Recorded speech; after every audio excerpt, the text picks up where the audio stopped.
You drive yourself into the ground and then you're crying about it when you're like, my menopausal journey is just so terrible. And it's like, actually, it's just a bigger mirror, if you will, right? A bigger communication signal from your body of what's been going on for the last 30 years. Welcome to Motherhood, Aligned and Assigned, where we help guide mothers from symptoms to solutions. We're Dr. Serena Kaufman and Dr. Veronica Schultz, nervous system specialists helping families discover the missing link in their wellness journey. Join us as we translate complex health challenges into simple, actionable solutions for you and your children. Because your family deserves to thrive, not just survive. Today, we're going to chat a little bit about the moms in the room. Well, the older moms. Not old, older. No, I'm not trying to be offensive here.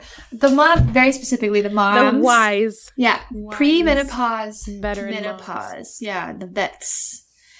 You've done your job, and now your reproductive system is saying it's time to go on vacation. And I think, I'm just going to say it, I think we should be allowed a graceful transition. I think it's possible, and I don't think we would have been created for this transition into menopause to be such a struggle that we're seeing it as today. And I don't think it has been historically. Even if we were talking about like, oh, women just didn't talk about it back then, right? Like this is different than the 1920s. We're talking about like centuries of history. This should be able to be a graceful transition. And it's just not in my neck of the woods. Mm-hmm. People are struggling.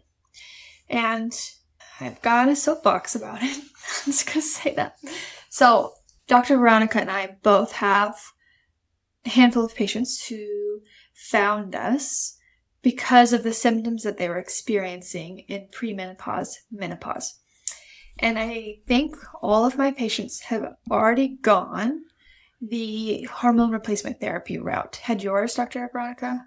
I have one that I'm currently seeing that is currently in that route, and another one that hadn't yet. Yeah, and I don't know how I feel about it, quite frankly, because here's the thing. If we were designed to transition out of having a lot of estrogen and progesterone and testosterone in our body, why aren't we able to do, like, we should be able to do that.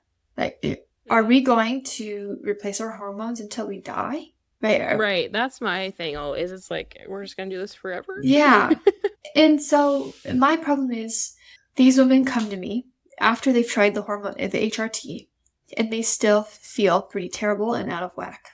It's like, so how much have we accomplished with all of these expensive functional medicine visits and hormones that are like, it's like the way also practitioners are prescribing these, most of the times it's like, let's just like throw it at a wall and see if it sticks, right? It's like, try this testosterone patch, see how you do. And it's just like, it made me kind of crazy. Okay, we'll try something else. It's just like, what are you doing? And yeah, and I will say, I just looked, it does say, I think it says just transition. So you only are on it usually for 2 to 5 years is what Google just informed me of. I just don't see that trend happening. Yeah, no, people are on it for way longer. Yeah. But I think the initial thought is like, it's supposed to cushion, if you will, like make that drop not feel so bad, right? Because that's where the menopause symptoms are, right? It's like the body is just shifting too fast. But it's because it's been holding on for dear life all this time. And none of my patients have gone off of HRT, right? Mm-hmm. All of my patients who, some of them should be through menopause, they just keep upping their dose. Oh, that's interesting. So I scan these women, you scan these women, and their heart rate variability, which tells us about their adaptability to stress. Like how much on the gas pedal are they versus how much on the brake pedal are they? These women are heckin' on the gas. Like, they are full throttle on the gas pedal and worn out, right? Battery drained. If you're on the gas pedal, you physically cannot prioritize rest and digest and your reproductive hormones. But you're going to prioritize cortisol and adrenaline. And so no wonder you're not gracefully transitioning. It's because your body tapped out of that a long time ago when you were like on the soccer mom bandwagon, probably, right? And so it's like, well, we're just shoving hormones into a body that doesn't know what to do with them and could very possibly... Which is why we keep upping them. Which is why I keep upping them. Or having to move it around because it's not actually solving the problems and the symptoms that they're struggling with, right? Their sleep is still crap. Their digestion is still crap. Their emotional regulation is still crap. And I look at that and I see a crappy HRV and it's like, well, it's your nervous system. And we're up here trying to push hormones into something as a solution when it's the foundation that is broken. I think it might be interesting because I go over this with my patients a lot, and I'm curious how you break it down. But when you have an HRV scan, it's broken down into like activity and balance. Mm-hmm. I'm just curious on how you navigate that conversations with your patients because yes, we see this like fun little graph. I don't even know how we can show you. I'm like, just come get scanned, and then you know what I'm talking about. I guess I can show a picture or something. It's like kind of like a lopsided bullseye. Yeah. Yeah. And it's like you want to be in the center of the bullseye, but there's also this like activity and balance. And I feel like I talk about it a lot with my moms because it's like, not only do I care where you're at, but I also want to get these numbers not only higher, but in a proper ratio. Because, you know, I feel like it's interesting when we have someone, I feel like a lot of times it's like, maybe because the women that I'm working with have done a ton in their health. And so their balance is usually way higher, but their activity is like super, super low. So I'm just curious on how you have those conversations, if you do, with your perimenopause and menopausal mamas. Yeah. So typically what I've seen is that their battery, I call it their battery charge. So I say, okay, this is your gas versus brake. So you're way over here in the gas, stuck on the gas pedal. And because you've probably been stuck on the gas pedal for a long time, it's draining your battery, and your battery is really low. And so what I get to do is I get to remove the stress that has been built up in your body that's draining your battery and keeping your brain in protective mode. I get to remove that stress so that you could find ease in your system. And when you find ease in your system, you use less energy to respond to all those stressors. So your battery can recharge and your brain can feel safe and you can come into a balanced state. People are like, give me some of that. Got it. Yeah. I love that because I actually I was just curious because I don't think I've ever actually heard our mentorship explain it in analogies, like specifically, but I use the cup analogy. So same thing. It's like your cup is full each and every day. Adjustments are going to help empty that cup so that you have more capacity to fill it with things before, you know, we get too full again. So yeah, it's like that conversation that we're always having with moms of like, you're likely navigating your stress pretty decently. Otherwise, you know, you probably would be somewhere else. Maybe, you know, somewhere worse. It's like we will drive ourselves into the ground before we decide that we can't do it. And our bodies are convinced that we can, right? Like I feel like our balance is a little bit higher because it's like, we can do it. But it's the fact that we're carrying things from day to day, so that it's like anytime we're carrying, our cup is getting fuller, our battery is draining more. And then we get to this transitional period of anytime, right? Like anytime we as women transition, which is a lot of times. Think about even like cyclically, like monthly, right? But I digress. We get to these points of transition where we just have nothing left to give because we've already been carrying so much from years and decades past. Yep. Yeah. Like starting your period for the first time is a big transition. Then monthly transitions, like being able to adapt to all those. Like I feel like our cycle, I love the book Fifth Vital Sign, right? It's the health of our cycle is a sign of how healthy we are. Just like your breathing and your heart rate and all these things, right? If we aren't doing well, like when women get headaches right before their cycle, it's like, okay, your body's not handling that transition well. So it's waving a red flag, like of not transitioning well with hormones fluctuating. It's like almost this generation of women going into menopause is like almost the most medically neglected generation, and with also the most stress that has been introduced, right? They were at that like threshold where I feel like us millennials, are you a millennial? Are you Gen Z? Okay. Like we have like a lot of chemical stressors, and maybe more than past generations, and it's just getting bigger and bigger, right? But we have also way more access to optimal health options, right? Like we know more. I think. Right. I think we know more. Well, yeah, because back when all the research was done, I mean, at least we're acknowledging that most of the research was done on the male body, right? Yeah. Like, even that information alone, we can be Yeah. like, okay, we'll take this with a grain of salt. Yeah. Whereas before, it was like the standard, right? It was Mhm. like, this is the end all be all. So I Yeah. absolutely agree with that. Yeah.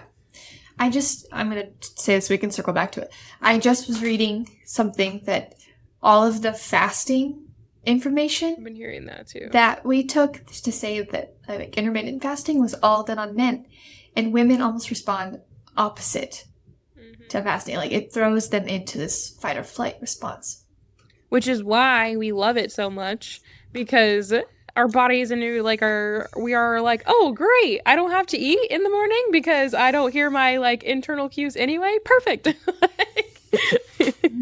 Because I was an intermittent faster for a year, so no shade, but it totally was I don't want to say contributing to, but it worked perfectly in alignment with my complete adrenal fatigue lifestyle that I was living for so many of my 20s. So yeah. Very interesting stuff. So anyways, you take, but think about that. Even if I use myself as an example, it's like I spent my entire 20s burning myself into the ground, even before kids, right? Like I was workaholic. I ate saw like crap. that too in school. I was like, how is she doing beauty pageants on top of this? I mean, I do crave a life of chaos. I don't think that'll ever change, but like, my capacity is getting bigger. It's like she's not okay, in fine. school I actually was okay. In school I was decent. Okay, well, I believe you, but some habits don't die, I guess. I will always, I mean, I'm thinking about competing again next year. So okay, we should chat about that, because they sent me a brochure that I qualify, which I'm pretty sure every female body qualifies, but I'm like, oh. We'll chat, we'll talk. Okay. But all that to say, I literally spent, especially the first half of my 20s, not only thriving on this chaotic lifestyle, but also not taking care of myself, not sleeping, not like drinking at the time, right? I was in college. And then, not to mention eating disorders, terrible eating disorders. So that's literally all of the T's, right? And then I went into chiropractic school, which is also more T's. And then I had kids. And then I was refusing to let go of my lifestyle, which I still do. And then, it's like, then another kid, then another business, then like, take that. That's only 10 years of, I feel like, a very common, not common, but like, common nervous system state, we'll say. Imagine if I didn't have any awareness and I did that again for my 30s. Mm-hmm. And then I start slowing down in my 40s. And then I'm like, what the heck? Why is menopause feeling so terrible? I think about that. That's like everyone, most women's stories. It's like you drive yourself into the ground and then you're crying about it when you're like, my menopausal journey is just so terrible. And it's like, actually, it's just a bigger mirror, if you will, right? A bigger communication signal from your body of what's been going on for the last 30 years. Mm-hmm. Yeah. So, yeah, like but the cool thing, I feel like we can come back to this conversation with is your body is so adaptable. You could start care. And I've seen people transition in my office better in a matter of months. Even if they put their bodies through the ringer for the last 30 years. Like, that's the cool thing. Mm-hmm. And the most empowering thing to know about chiropractic is that, like, it's never too late to start. And you can still see amazing improvements. Yeah. In that little window. Yeah, because we get to, like, take that stress off your body, get it out of fight or flight. Because here's another thing, by the way. Our cholesterol, as we age, naturally rises. And part of that, someone comment and correct me if I'm wrong, part of that is to be more efficient at carrying the hormones that we do have and that we're still making, right? Because cholesterol carries hormones. That's what it's for. It carries cortisol. It carries estrogen, progesterone. Let me fact check myself. It's been a minute since I've been in the functional medicine scene. That's really interesting because think about how many people are on cholesterol medications. Mm-hmm. This is what I'm telling you. Oh yeah, it carries everything. It carries estrogen, progesterone, testosterone, adrenal hormones, vitamin D. Anyways, do with that information what you will. It's like, so we get to this turning point where it's like our bodies feel bad and it literally just a sign that we've lived our last 30 years just throwing ourselves into the ground, like basically. a rock star. And then our cholesterol goes up, and then we're on all these heart medications and all this stuff, and then we wonder why this season is so hard when, culturally and like previous years, this used to be like a season of transition into like becoming the wise woman. Right? You became like the elder of all the women. Yeah. We all came to you for wisdom and guidance, and now it's like, now you're just crazy. Don't hang out with her. She's losing her mind. Yeah. And that's just stupid. It's stupid, and it just doesn't have to be that way. Yeah. No. Yeah. But I think that's... I'm like, oh, never mind. Just my spicy brains. I feel like we won't go into controversy today, but I mean, I think I just did, but I do think. Well, that's okay. Okay. I think it's on purpose that we, as a society, have taken the dignity and the beauty in the essence of womanhood. Really, is what it is. So. Do with that information what you will as well. And I think this podcast is about taking it all back, right? Like at the end of the day, we are helping moms, women, children come back to themselves, come back to their original design, come back to who they were supposed to be before the world got their hands on them, right? Yeah. And so that's why this whole work is so important, and like it is that deep. You know what I mean? Like this profession is as deep as you allow it to be. In my opinion, humanity as a whole benefits when one person is connected to themselves. And that's why we're so dead set on getting as many people as possible connected back to themselves and their original design, how they were always supposed to operate, because that just creates ripple effects everywhere. Yeah, I could, like, when I sit with that, like, I know, I'm like, I can just have a meltdown in a good way. Like, look, I could change the world. So literally, one person, one nervous system at a time, and it's really, really cool. Yeah, because here's the thing. And so this is what I like. Some people are like, okay, like, what do people see in menopause?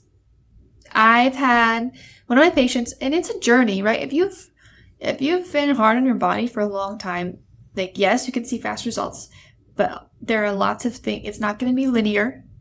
Oh gosh. It's like the most annoying journey ever. Yeah. And that's a good point, because it's like, I'm better, I'm worse. Yeah. I'm better, I'm worse. Yeah. And I'm like, I'm great at my job, and I'm terrible at my job, and I'm great at my job, and I'm terrible at my job. No, it's like, what I've seen is, okay, just recently, I've had a woman under care for a year. She got through care plan. 6 months into wellness, her HRV came back to reality in just like this perfect spot. And also, she reported, like, not knowing where her HRV scans were. She also told me, she's like, I'm finally sleeping great. I finally feel like myself. Like, that was the biggest thing. She's like, I don't feel like I'm like this other, like, masked person, but I feel like I'm able to express myself and, like, who I actually am for the first time in a long time. And I got to, like, check out that HRV. Yeah, right. That's why. Yeah. Right. Like, she just, really cool. She's like, she's like, after my adjustments, I have more energy. I feel great after my workouts. And she's doing tough workouts, right? She's not just like a granny dumbbell over here. Like, she's like doing HIIT stuff and like really cool things. And like, to be able to sleep well, to be able to feel like yourself, be able to like go jump into a workout and feel great afterwards instead of just drained. Like, those are the things she's getting to live with now. Right. And that's on top of some HRT, right? Like, do your thing, whatever. Right. But we're not against like, it. how much more clear are these other therapies going to be now that your nervous system has full access to the part of your nervous system, now that your brain, I don't know, there's this brain-body connection where you're not pumping up cortisol, adrenaline as a survival method anymore. You are able to tap into reproductive hormones that just keep you going in a good way. Yeah, not HPG. Yeah. That's all I've got. So I'm done. I think that's a nice little bow. Okay. So if you are someone who is either getting ready, I mean, I don't know, it could be anyone. I don't care how old you are. If you're listening to this, come into our office. But especially if you're someone who is kind of inching on that like perimenopausal general, starting to feel some changes in your cycle, really wanting to stop those headaches, right? That keep coming every time you have a cycle, or if you're just like full blown in menopause, but you're like, I feel like there's nothing I can do.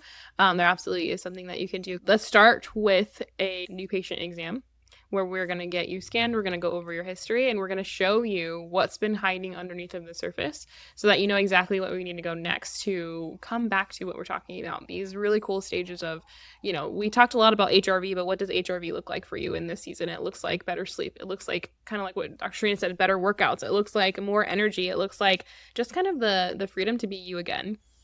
And so go ahead and find our information. You can find Dr. Serena at vesselchiro.com. Correct. You can find me at havenhealthchiropractic.com, or if you are not in Boise, Idaho, or Ankeny, Iowa, you can go ahead and go to the PX Docs directory in our show notes, and you can find a doc near you. I'll pray us out.